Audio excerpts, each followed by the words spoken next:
very funny guy. He's originally from Washington, D.C. Let's hear it for Chris Sweeney!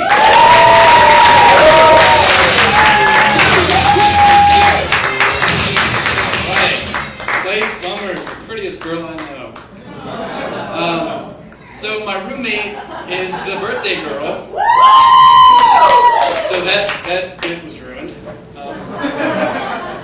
But no, we've been living together for like 3 months now, and it's always really funny when you live with somebody because you get to see all the good and all the bad, right?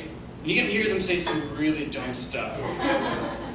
Like the other day, Carolyn asked me, which part of Colorado is the Swiss Alps in? I was like, right at the part where it stops being Colorado. That's about where it is. But no, my favorite was, we were walking on Main Street a couple weekends ago, and she goes, "Oh my gosh, that puppy is so cute. I want to just adopt it and open up its brain and scoop out the part that makes it grow up." Jesus Christ, Hannibal Lecter, holy shit. This isn't Dr. Frankenstein. You can't just scoop out that part of the brain and make it stay a puppy forever, you know? But I shouldn't give her too much crap because it's her birthday. And also because I'm sure I say some dumb stuff too. Like recently, one of our friends we found out is having a baby. So we were talking about how neither of us is anywhere near ready to have a kid. And I said, brilliant moment of mine, I said, wouldn't it be great if instead of babies, sex just resulted in pizza? If you think about it, that would be pretty good.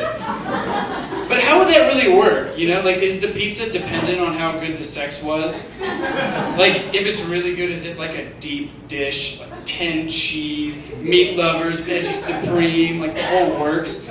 Is it, if it's really bad, is it like a, you know, like a Totino's? It's like still frozen, it's got the cardboard underneath it. As if the one night stand wasn't shameful enough, you have to wake up to that. But no, the real crime about that is that nobody wants to wait 9 fucking months for a pizza. Am I right? So my dad's an alcoholic.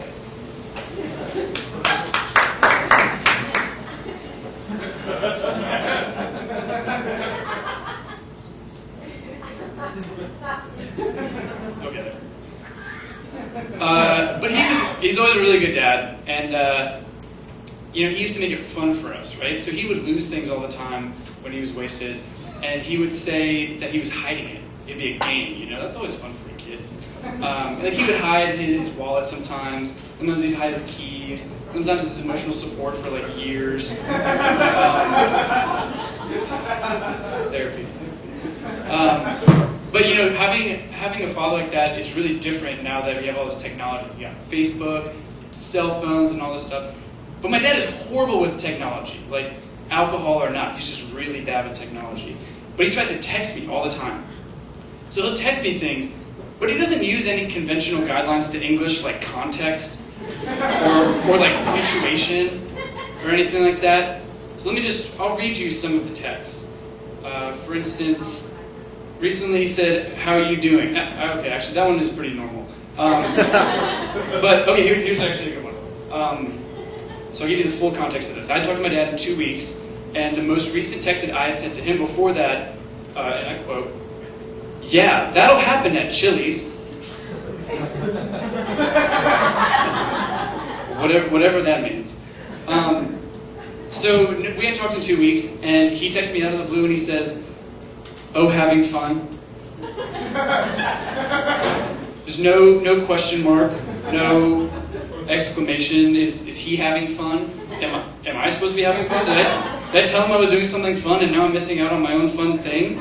Did a robot take his phone and is just like, "Oh, having fun"? I don't know, but I didn't respond to that because I didn't know what he was trying to get there. So a couple days later, he texts me again. He says, "What are you doing? We missed." Dad, what did you miss? You can't leave me with those sort of cliffhangers. I'm just a little boy. Like, did you miss CSI Miami? Did you miss your doctor's appointment? Did you miss the second half of that thought? Like, I don't really know. So I think I'm really clever, right? And I decided I'm going to mess with him, send him a response that doesn't make any sense. So I texted him back and I was like, yeah, I know, TGYLAX, exclamation mark. Thinking I was real good, like, oh, that'll throw him off. Is it right away he responds, Laz. Like, he's like the Rain Man of texting, like nothing phases him. You know? I don't know, what does Laz even mean? Like laugh a zillion? Or maybe he's just like back with a scotch like Laz. I don't really know. So has anybody ever been a victim of racism? That's right, they don't let black people in. Yeah. Okay, yeah, that's great. I thought that when I looked at you, old Jewish man. So I always get stopped when I go through airports. And like, I get it, I look like a terrorist with my Sperry's and whatnot.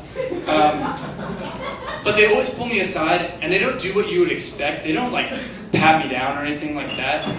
They just rub my fingers and, like, swipe my fingers down.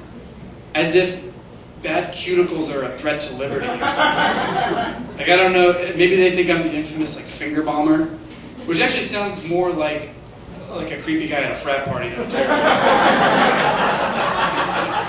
Or maybe they think that, like, I shoot lasers out of my hands or something, or like I'm like Wolverine. I don't really know, but it's really annoying. Anyways, the most racist thing ever happened to me 2 weekends ago. I was driving on Lincoln, and this guy in a Ferrari pulls up next to me. Like, total rich guy. He's got a hot girl in the seat next to him. And I drive a Jetta. So it's not like I'm any threat to take this guy's girlfriend. And so I just realized I said that like that was the only thing that was preventing me from getting this hot girl. Was the fact that I drive a Jetta.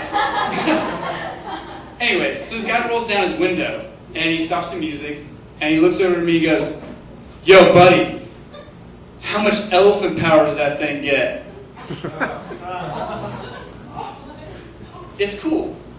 Because I had the response ready, and I was like, "It's got a big trunk." But he just zoomed away, and I didn't have enough elephant power to catch him. I was so upset. So it got me thinking, like, what kind of guy does that? You know, like, does he have one of these insults lined up for every single ethnicity that he pulls up next to? Like, he pulls up next to a Chinese guy, and he's like, "Hey, buddy, how much panda power you packing? What up?" Or, like, pulls up next to an Arabic guy, and he's like, "Hey, how much camel power you got under that hood?" Or, like, pulls up next to a Native American guy, and he's like, "Hey, how much horsepower?" Fuck. You can't do that with the Native Americans. Oh, I don't know, maybe it's the girl. Maybe the girl is the one who's, like, really into it. She's like, "Oh my God, I love it when you insult minorities. Just take me right now. Tell me more about how the Jews control the banks. All right, thank you very much, guys. My name's Chris.